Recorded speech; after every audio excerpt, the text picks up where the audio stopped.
하나님께는 답이 있습니다. 라는 제목으로 하나님의 말씀 나누겠습니다. 이스라엘의 역사를 우리가 지금 열왕기의 말씀을 통해서 살펴보고 있죠. 솔로몬 이후에 이스라엘은 남북으로 이렇게 분열하게 됩니다. 나눠지게 되는데 북쪽에 10지파가 있고 남쪽에는 유다 지파, 그리고 어디예요? 베냐민 지파, 유다하고 베냐민 지파 두 지파만 있고 북쪽으로 10지파가 이제 모여서 나라가 이게 두 개 되었습니다. 그런데 이 북이스라엘의 역사 가운데 19명의 왕들이 지나가는데 북이스라엘 역사에서 가장 악한 왕을 꼽으라 그러면 아합 왕이에요. 요즘 우리가 계속 큐티하고 있는 이 아합 왕이고, 그래서 열왕기상에서 아합과 관련된 이야기가 제일 많이 나옵니다. 제일 긴 장을 여러 장을 할애를 해서 아합과 관련된 이야기들을 많이 다루고 있는 걸 볼 수 있어요.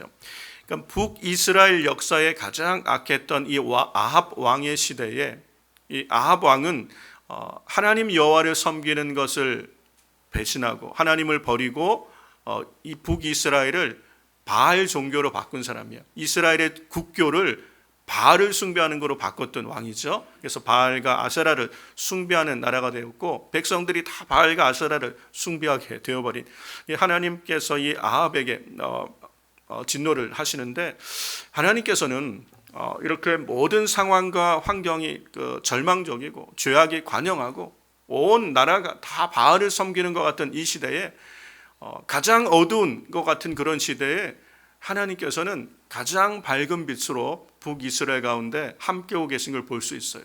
우리가 그냥 사람의 생각으로 볼 때는 북이스라엘에게는 소망이 없다, 바알을 숭배하는 나라로 바뀌었고 왕이 하나님을 거역하며 이렇게 우상 숭배하는 자가 되었으니 여기에는 소망이 없구나. 그런데 하나님은 그렇지가 않으세요. 하나님께서는 언약 안에 있었던 하나님의 백성들을 향하여 여전히 북이스라엘은 가장 어두운 시대를 지금 지나가고 있지만 하나님께서는 가장 힘든 그때에 가장 강력한 빛으로 북이스라엘 가운데 일하고 계신 거예요. 이게 사람의 눈에는 보이지 않는 것처럼 보이는데 하나님께서는 일하시는 거예요. 어떻게 알 수 있습니까?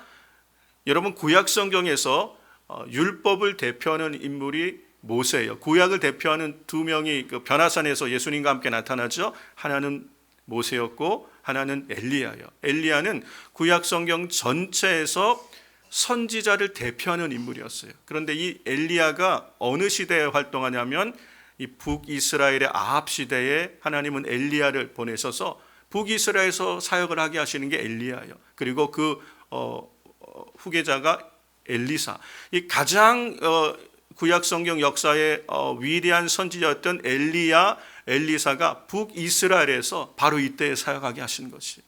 하나님께서는 참 놀라운 방법으로 하나님 나라 일들을 이루어가고 계시는 걸 볼 수 있습니다. 오늘 우리가 이 엘리야의 모습을 통해서 오늘 우리 가운데 우리의 사람의 눈에 보일 때는 희망이 없어 보이고 절망하고 상황이 어려운 것 같을지라도 하나님께는 미래가 있고 우리 하나님께는 답이 있다는 것을 이 엘리야의 모습을 통해서 우리 함께 오늘 나누는 그런 은혜의 시간이 되시면 좋겠습니다. 이 북이스라엘의 아합 왕 시대에 이 갈멜산에서 위대한 전투가 있었어요. 이게 얼마 전에 이제 지난주에 갈멜산 전투가 있었죠. 그래서 여기서 이 바알을 숭배하는 제사장 그리고 아세라를 숭배하는 제사장이 850명과 엘리야가 누가 참 하나님이냐 이걸 가지고 갈멜산에서 전투를 한 거예요. 뭐 칼과 총으로 싸운 게 아니라 각각 제단을 만들어 놓고 불로 임하는, 그때 3년이 넘도록 기근이었거든요. 그때 불로 응답하시는 신이 참신이다. 그래서 바알과 아세라 제사장 이 선지자들 850명이 먼저 제단에서 뛰어놀며 제사를 지내며 불로 응답해달라고 아무리 바알하고 아세라에게 제사를 드려도 꿈쩍도 하지 않는 거예요. 저녁 때쯤 되었을 때, 제사 드릴 때쯤 되었을 때 엘리야가 바알이 잠들었나 보다. 이제 엘리야가 하나님 앞에 제사를 드리는데 물을 부르라 그래요. 제물 위에다 물을 다 흠뻑 적셔놓고 하나님 앞에 기도를 할 때 하나님께서 불로 엘리야의 제단에 응답을 하시죠. 그로써 이 누가 정말 참신이고 누가 살아계신 하나님이심이 분명하게 드러나는 사건이 갈멜산 전투였어요. 이 갈멜산 전투 후에 엘리야가 기대하기를 큰 이 영적인 부흥이 있을 것이라는 이 기대를 엘리야가 가졌어요. 그래서 이 열왕기상 18장에 보면 40절에 41절에 엘리야가 이런 이야기를 합니다. 이런 결단을 내려요. 엘리야가 저희에게 이르되 이스라엘 백성들이 하나님 앞에 하나님이 참신입니다라고 고백을 이제 하죠. 그때 바알의 선지자를 잡아 하나도 도망하지 못하게 하라. 그래서 곧 다 잡아서 엘리야가 기손 시내가에서 죽입니다. 엘리야가 직접 죽인 건 아니에요.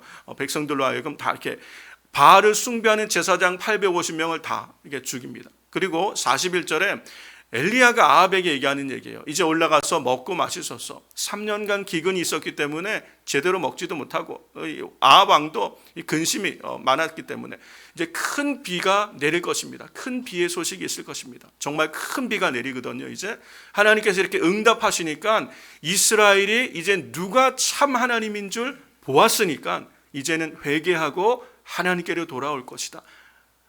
이스라엘이 하나님을 경외하는 나라로 회복되어져서 바알을 숭배했던 아합의 왕조를 무너뜨리고 하나님을 경외하는 사람을 세우거나 아니면 이 완고했던 아합이 회개해서 하나님께로 돌아오거나 이제 무언가 이 북이스라엘에 큰 변화가 있을 것을 기대했어요. 그런데 시간이 지나는데 아무 일도 일어나지 않는 거예요. 이 갈멜산 위대한 승리를 경험했는데 그 후에 큰 변화와 부흥을 기대했지만 그리고 아무 일도 없었다. 이렇게 돼버린 거예요. 이스라엘 백성은 다시 흐지부지 되고 오히려 아합 왕은 이 일을 이세벨에게 얘기해서 이세벨이 엘리야를 잡아 죽이려고 군대를 동원하여 엘리야의 목숨을 취하려고 그러니까 이 엘리야가 이런 일을 경험하면서 크게 낙심하는 거예요. 이 일 후에 하나님께서 북이스라엘을 하나님의 백성을 회복하시고 다시 은혜를 부어 주실 거야라는 기대를 했는데 오히려 거꾸로 상황이 더 힘들어지니까 엘리야가 크게 낙심한 모습이 열왕기상 19장 3절과 4절에 나와 있습니다. 저가 이 형편을 보고 상황이 이렇게 돌아가는 걸 보고 일어나 그 생명을 위하여 도망을 하게 되는 거예요. 엘리야가 이 도망가는데 유다에 속한 부엘세바에 이르러 엘리야는 북이스라엘의 선지자예요. 북이스라엘에서 활동한 선지자가 국경을 넘어 유다 땅 부엘세바까지 도망을 간 거예요. 자기 사환을 그곳에 머물게 하고 4절에 보니까 스스로 광야로 들어가. 이 스스로 광야로 들어갔다는 얘기는 스스로 죽을 길을 찾아갔다는 얘기예요. 광야는 사람이 생존할 수 있는 곳이 아니잖아요. 거기에 스스로 광야로 들어간 거예요. 하룻길쯤 행하고 한 로뎀나무 아래 앉아서 죽기를 구하여 가로되 이제 죽으러 광야로 들어간 거예요. 하나님께 뭐라고 얘기합니까? 여호와여 넉넉하오니 지금 내 생명을 취하옵소서. 나는 내 열조보다 낫지 못하나이다. 이 지금 엘리야가 마음속으로 갖고 있는 절망감이 얼마나 큰지를 알 수 있어요. 그냥 하나님 내 목숨 데려가세요. 이제 지치고 힘들었습니다.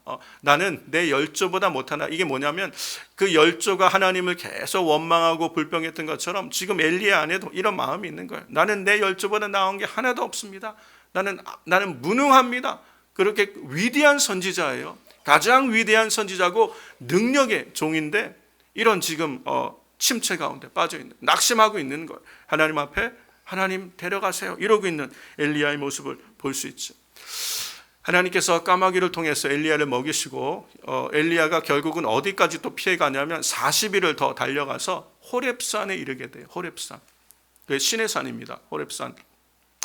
모세가 하나님을 경험했던 그 호렙산까지 결국 가게 되는데 거기서 하나님을 만나게 돼요. 이 엘리야가 호렙산에서 하나님을 만나는데 하나님께서 이 엘리야를 만나 주시는 장면이 우리가 이번 주에 여러분이 보셨던 이 열왕기상 19장 11절에서 13절까지의 내용을 한번 보시면 하나님께서 어떤 모습으로 엘리야를 만나 주시나 엘리야의 상황이 여러분 이렇게 공감이 되셔야 돼요. 얼마나 이 엘리야가 힘들어서 이스라엘을 떠나서 이 유대 땅의 이 호렙산까지 40여일이 넘는 시간을 달려와 있는 엘리야. 여호와께서 가라사대 너는 나가서 여호와 앞에서 산에 섰으라. 이 호렙산에 올라가 있으란 얘기죠. 여호와께서 지나가시는데 여호와의 앞에 크고 강한 바람이 산을 가르고 바위를 부수나 엄청난 바람이 지금 이 호렙산에 불어닥치는 겁니다.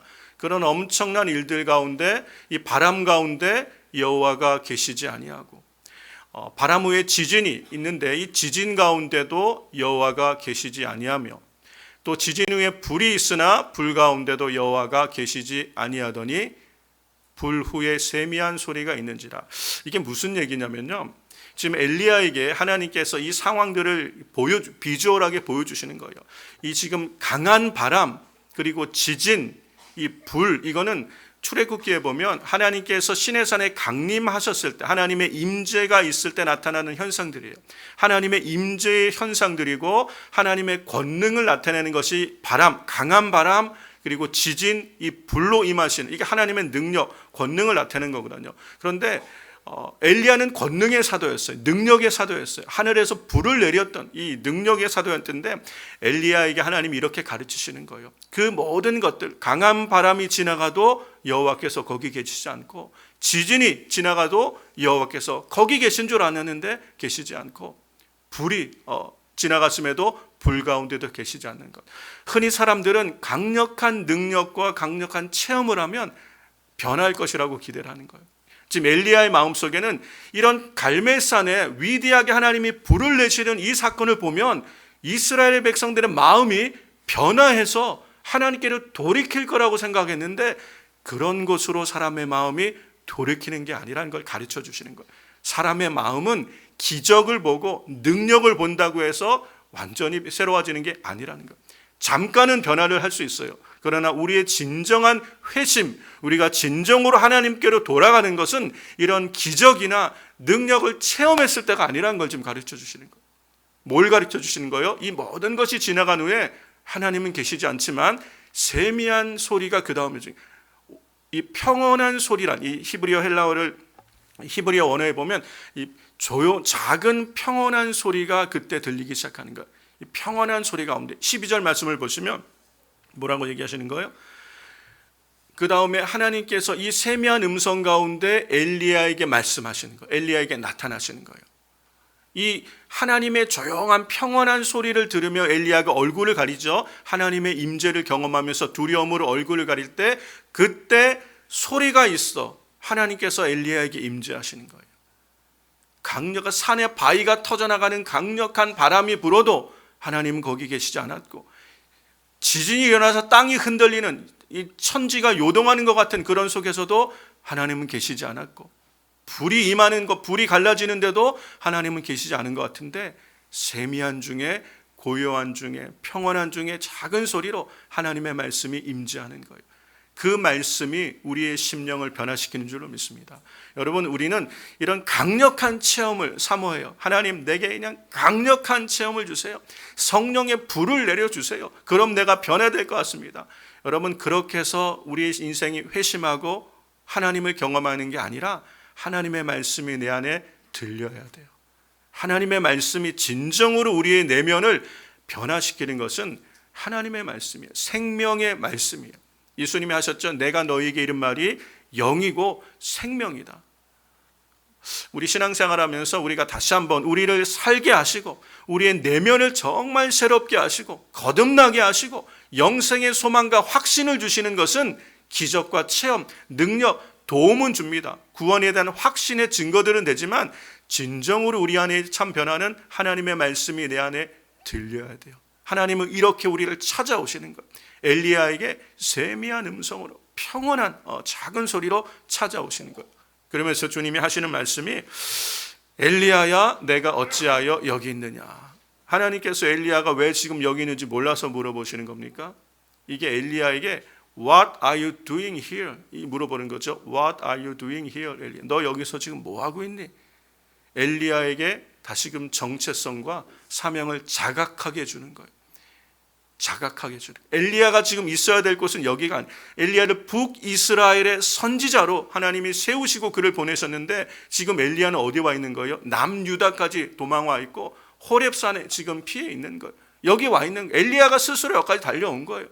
하나님께서 엘리야에게 나타나서 하신 말씀이 What are you doing here, 엘리야? 엘리야야, 너가 지금 왜 여기 있느냐? 어찌하여 여기 있느냐?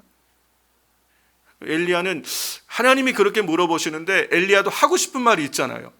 엘리야도 하고 싶은 얘기가 있어요. 엘리야가 그 14절에 마음에 있는 얘기를 하나님께 다 토로합니다. 14절 말씀 보세요. 그래서 엘리야가 현대인의 성경으로 같이 볼게요. 그래서 엘리야가 대답하였다. 전능하신 하나님 여호와여, 나는 주를 위해 열심히 일해왔습니다. 그러나 이스라엘 백성들은 주와 맺은 계약을, 언약을 어기고 주의 제단을 헐며 주의 예언자들을 모두 죽이고 살아남은 자는 나 하나밖에 없는데 그들이 나마저 죽이려 합니다. 지금 이 상황을 왜 이렇게 됐는지, 하나님 내가 왜 여기까지 왔는지 하나님이 물으시니까 엘리야가 답을 하는 거예요. 너 왜 여기 있냐? 그랬더니 지금 이렇게 해서 내가 지금 여기 있을 수밖에 없지 않습니까? 주님 아시겠지만 제가 열심히 하나님을 섬겨왔습니다. 열심히 주의 일을 해왔는데 지금 상황이 이스라엘 백성들은 하나님과의 언약을 버리고 주의 제단을 헐어버렸고 그들은 회개하지 않습니다. 얘기해요. 예언자들 주의 종들을 다 죽이고 핍박하고 멸시하고 이제 살아남은 사람이 나밖에 없습니다. 근데 내 생명도 지금 찾으니까 제가 어쩔 수 없어서 여기까지 도망와 있습니다. 이 얘기를 하는 거예요. 여러분, 엘리야는 지금 무슨 얘기를 하는 거예요? 하나님, 상황이 너무 힘듭니다. 희망이 없습니다. 북이스라엘에게는 희망이 없습니다. 지금 절망적인 상황입니다. 저도 어떻게 할 수가 없습니다. 지금 이 얘기를 하고 있는 거예요. 엘리야 얘기가 공감이 되세요? 엘리야 입장에서는 충분히 맞는 얘기죠. 엘리야는 할 만큼 열심히 했어요. 그런데 자기 힘으로 안 되는 거예요. 이 부흥이, 이 회복이, 하나님께로 돌이키는 일들이 이게 우리 마음대로 되는 것이 아니에요. 하나님은 잠잠하신 것 같아요. 오히려 어떻게 보면 하나님 앞에 원망투가 섞일 수 있어요. 하나님 왜 안 도와주십니까? 이런 말이 될 수도 있죠. 그렇게 하나님 앞에 상황을 얘기합니다. 지금 절망적이고 나도 어떻게 할 수 없습니다. 이 얘기를 지금 하나님께 하는 거예요. 그때 하나님께서 엘리야에게 하시는 말씀이 이게 하나님께는 답이 있다는 걸 우리가 알 수 있어요. 우리 눈에 볼 때는 모든 상황이 절망적이고 희망이 도저히 없는 것 같아요. 사람을 봐도 상황을 봐도 주변을 돌아봐도 아무 희망이 없는 것 같이 보이는 그때에 하나님께서는 계획이 있는 거예요. 하나님께는 희망이 있는 거예요. 하나님이 침묵하신 것 같아 보이는 이 북이스라엘의 현실 앞에 하나님이 침묵하고 계신 게 아니라 하나님께는 계획이 있는 거예요. 우리의 이성과 우리의 계획과 우리의 시간을 초월한 하나님은 여전히 이스라엘 가운데 계획을 가지고 계신 걸 15절부터 알려주신 거예요. 그래서 엘리야에게 하나님께서 하나님의 계획을 가르쳐 주십니다. 그리고 엘리야가 너 왜 여기 있니? 하시면서 엘리야가 있어야 될 위치를, 해야 될 일이 뭔지를 다시 가르쳐 주시는 거예요. 이 말씀이 15절부터 18절의 말씀이죠. 여호와께서 저에게 엘리야에게 이르시되 너는 내 길을 돌이켜 여기 있지 말고 돌이켜라. 이제 다시 일어나서 가라라는 말씀을 하시는 거예요. 여기는 내가 있을 자리가 아니야. 광야로 말미암아 다메섹에 가서 이르거든 하사엘에게 기름을 부어 아람의 왕이 되고, 하사엘 찾아가서 그에게 기름 부어라. 그가 아람 나라의 왕이 될 것이다. 그 다음에 16절에 뭐라고 얘기하십니까? 너는 또 님시 아들 예후에게 기름을 부어 이스라엘의 왕이 되게 하고, 예후를 찾아 기름 부어라. 그가 이스라엘의 왕이 될 것이다. 또 아벨 무홀라 사바스의 아들 엘리사에게 기름을 부어 너를 대신하여 선지자가 되게 하라. 하나님께서 엘리야에게 이 일을 지시하는 거예요. 너는 일어나 돌이켜라. 다시 내 길을 가는데 너는 내 일만 하면 된다. 이스라엘을 걱정하고 미래를 걱정하는 것 내가 너보다 더 많이 걱정해. 주님이 이 얘기하시는 거예요. 여러분 예레미야 29장 말씀하신 것처럼 너희를 향한 나의 생각은 재앙이 아니야. 평안이다. 너희 장래에 소망을 주려 하는 생각이다. 이게 하나님의 마음이에요. 우리가 보기에는 이 다 절망이고 재앙이고 소망이 없는 것처럼 보이지만 하나님의 백성을 향하시는 하나님의 계획은 소망이에요. 하나님은 그 장래에 소망을 주실 계획을 가지고 계신 거예요. 우리가 할 일이 뭐예요? 너는 내게 부르짖으라. 내가 내게 응답하겠고 내가 알지 못하는 크고 비밀한 일을 내게 보이리라. 예레미야에게 하신 말씀처럼 엘리야에게도 똑같은 얘기를 하시는 거예요. 너는 네 일을 해라. 내 구간만 달려가면 돼. 내 일을 해. 엘리야가 지금 해야 될 일은 뭐예요? 돌이키는 거예요.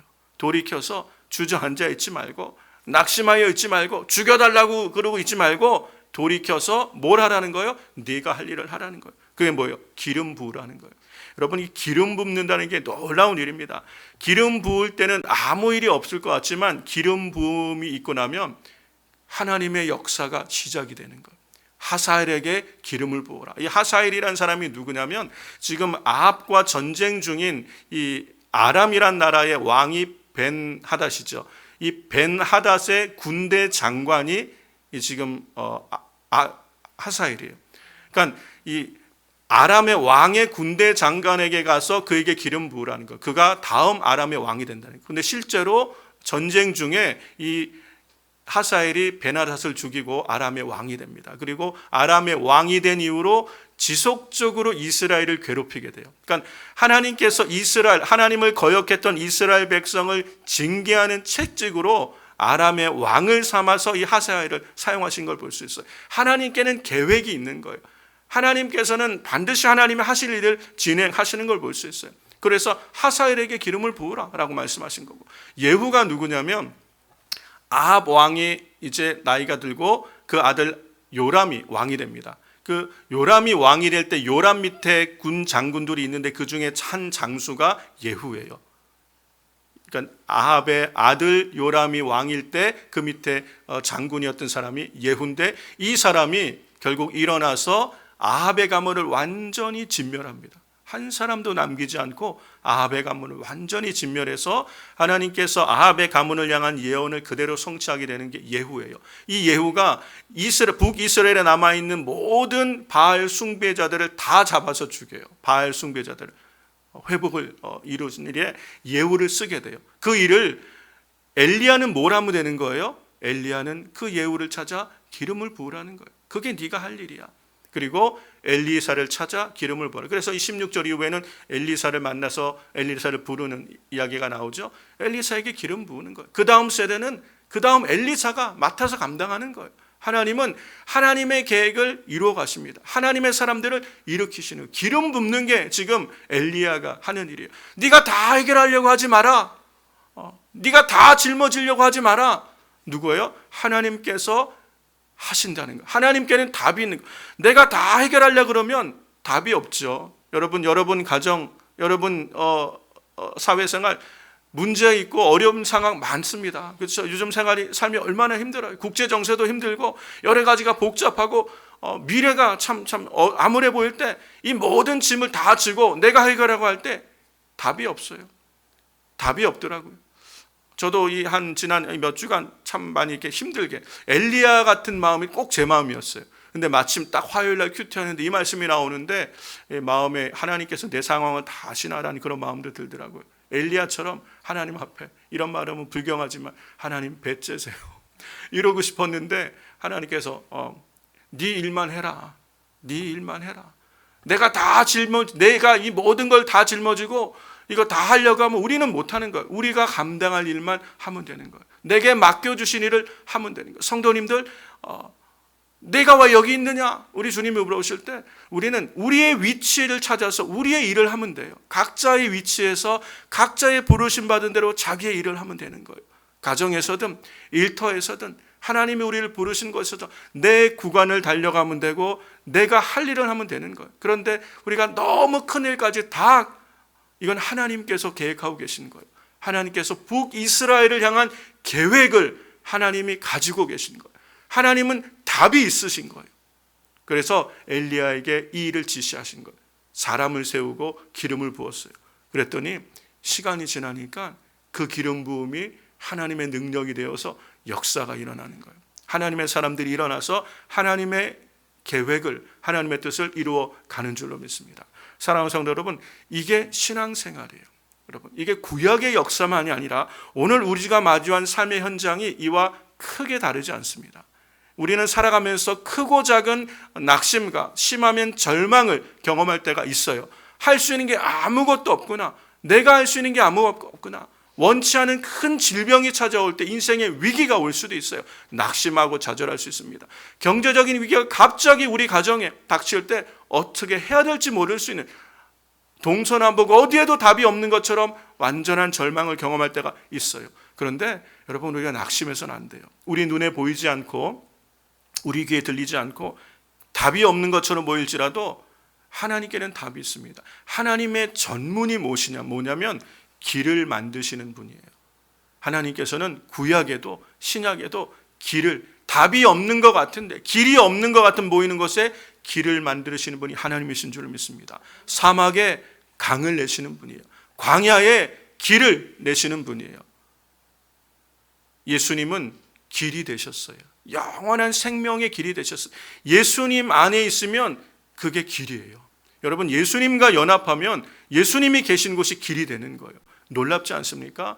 우리의 눈에는 길이 없고 우리의 귀에는 아무런 소망의 소식이 없는 것 같이 보이는데 예수님 안에 거하면 그게 길이 되어가는 줄로 믿습니다. 그래서 빌립보서에서 사도 바울이 하는 얘기가 아무것도 염려하지 말고 오직 모든 일에 기도와 간구로 너희 구할 것을 감사함으로 하나님께 아뢰라.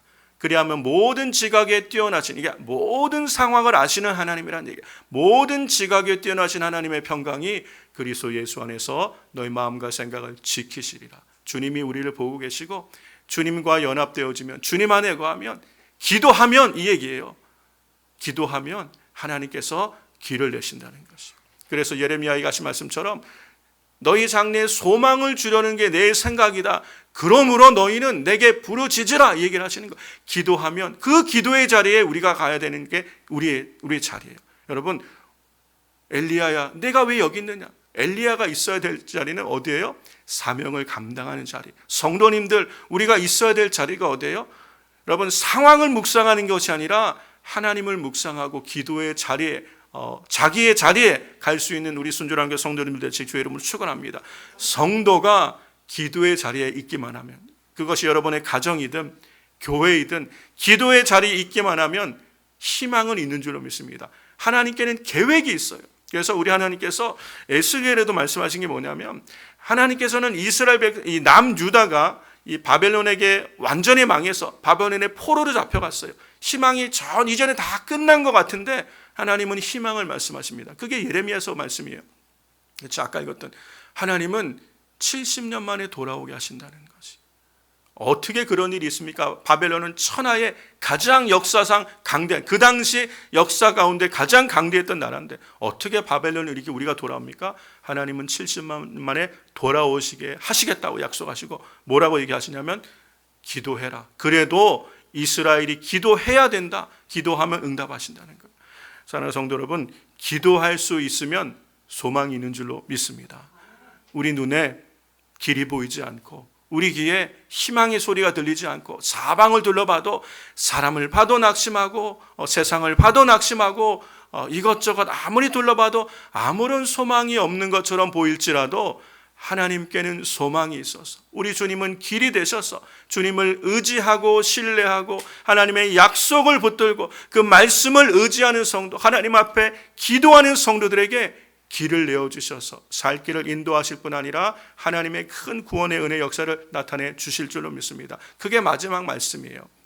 바알에게 무릎 꿇지 않은 7천을 남기리라. 이게 이 세 사람에게 기름 부은 다음에 하나님께서 회복하실 북이스라엘의 모습을 이렇게 보여주신 거예요. 내가 이스라엘 가운데 7천을 남기겠다. 한 사람도 없어요. 지금 이 엘리야 나 혼자밖에 남지 않았습니다. 하나님. 근데 내 생명까지 취하려고 합니다. 이런 절망인데 하나님은 그렇지가 않다는 거예요. 네가 기름 붓고 나면 이제 이 일은 하나님이 하신다는 거예요. 부흥은 하나님이 하시고 회복은 하나님께서 일으키신다는 거예요. 7천 명을 남겨놓겠다. 이 일대로 하나님은 이 한 사람 한 사람, 엘리야는 기름 부으면 되는 거예요. 그 다음에 하나님께서 북이스라엘 가운데 악할지라도 하나님께서 기회를 주시고 돌이키게 하셔서 회복과 부흥과 은혜를 주실 줄로 믿습니다. 이 말씀이 우리 순전한 교회 성도님들의 가정과 우리 교회에 그대로 이루어지는 은혜의 역사가 있게 되시기를 주의 이름으로 축원합니다.